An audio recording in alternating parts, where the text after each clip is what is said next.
Hi అండి. మా వారైతే పొంగనాలు వేయమన్నారనమాట. ఇక పొద్దున్నైతే దోశ వేసాం కదా, ఇక మిగిలిన పిండి అంతా పొంగనాలు వేసిడి అన్నారనమాట. ఎందుకంటే మా వారికి పొంగనాలు అంటే చాలా ఇష్టం అనమాట.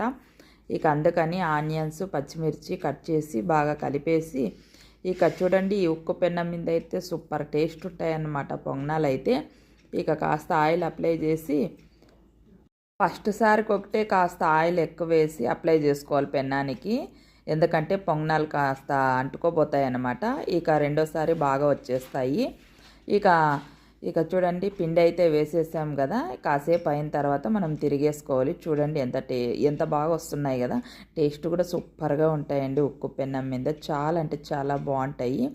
ఇక ఇందులోకి పొంగనాల్లోకి మనం పల్లీ చట్నీ ఉంటుంది కదా, అది చేసుకుంటే సూపర్ టేస్టీగా ఉంటుంది. నేనైతే పల్లీ చట్నీ చేసా, సూపర్గా ఉందన్నారు.